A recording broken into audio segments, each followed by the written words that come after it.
수강생 여러분, 안녕하세요. 지난 시간은 한국 정부의 보육료 및 유아학비 지원 정책에 대해 살펴봤습니다. 이번 시간은 이러한 유아 사교육에 대해 살펴보겠습니다. 육아정책연구소에서는 영유아 가구를 대상으로 소비 실태 조사를 하고 이를 분석하여 보고서를 발간하고 있습니다.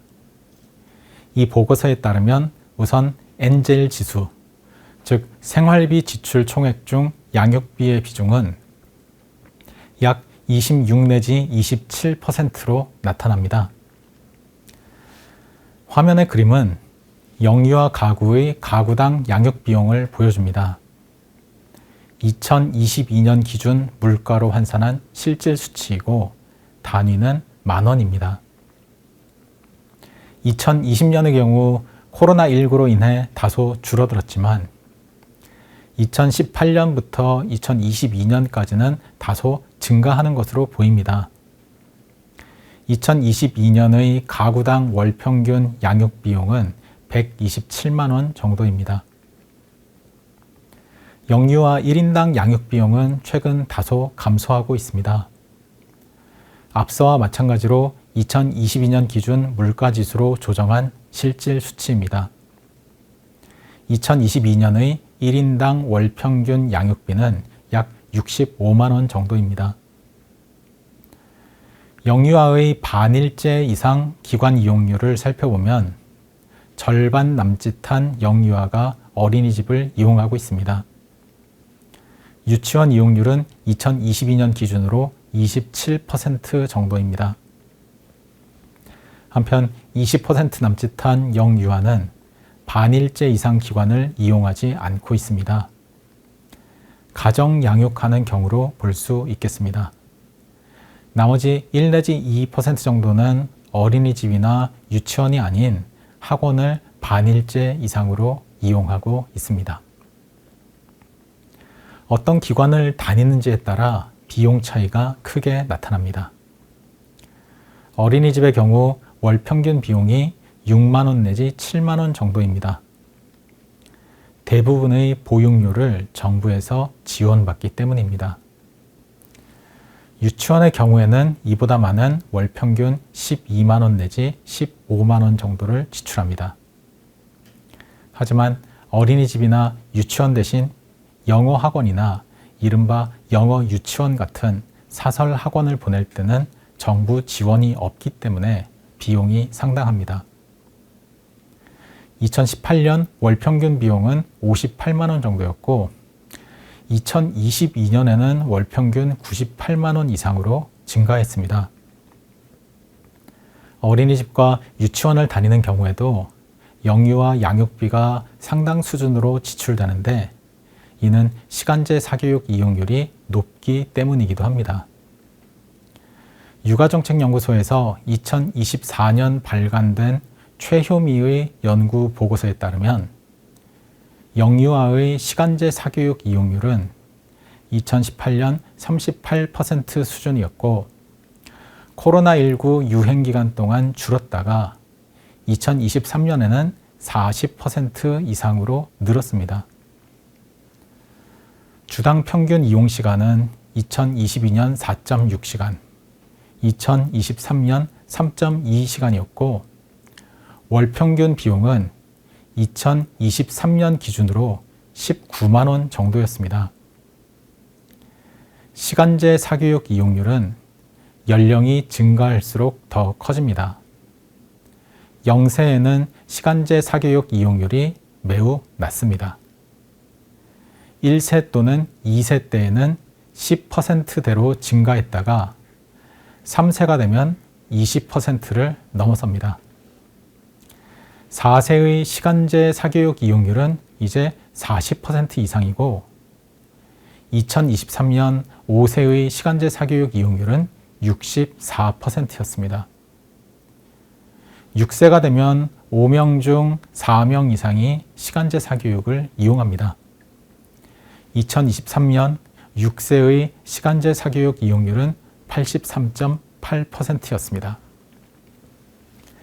그래프에 제시하지는 않았지만 시간제 사교육 이용 시간과 비용도 연령과 함께 증가합니다.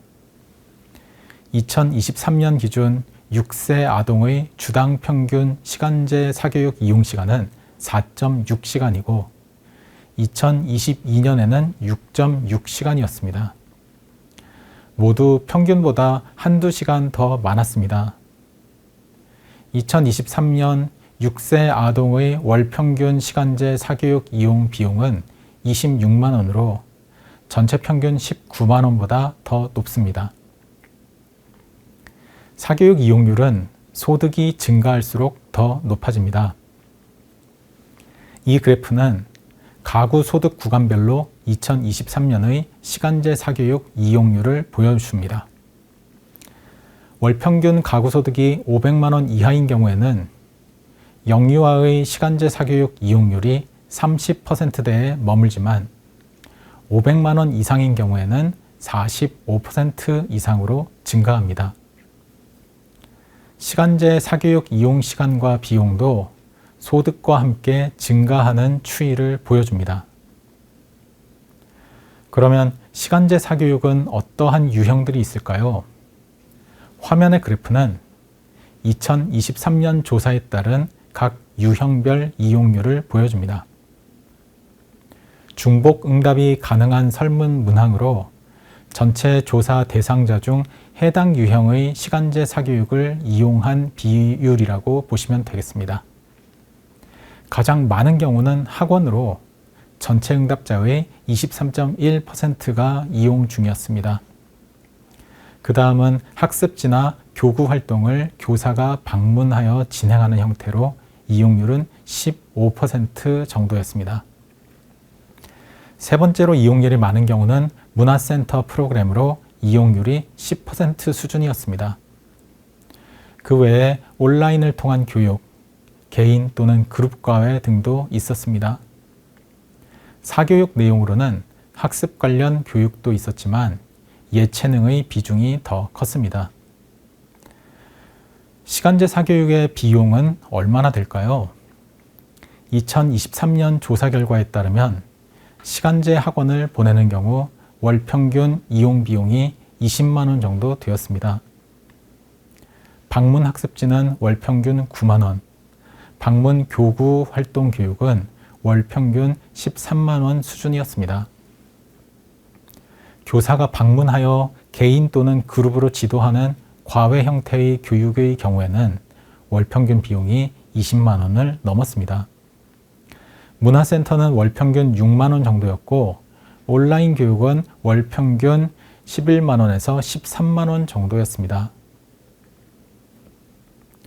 그렇다면 부모가 시간제 사교육을 선택하는 가장 큰 이유는 무엇이었을까요? 시간제 사교육 이용 부모의 36.1%는 자녀가 또래 아이들에 비해 뒤처질까 봐 시간제 사교육을 시킨다고 응답했습니다. 그 다음으로 27.8%가 자녀의 재능이나 소질을 개발시켜주기 위해서라고 답했습니다. 10.7%는 선행학습이 필요하다고 생각되어서라고 응답했고 7.5%는 자녀를 또래 아이들과 어울리게 하기 위해서 6.5%는 해당 사교육 서비스의 질이 높다고 생각되어서 선택했다고 답했습니다.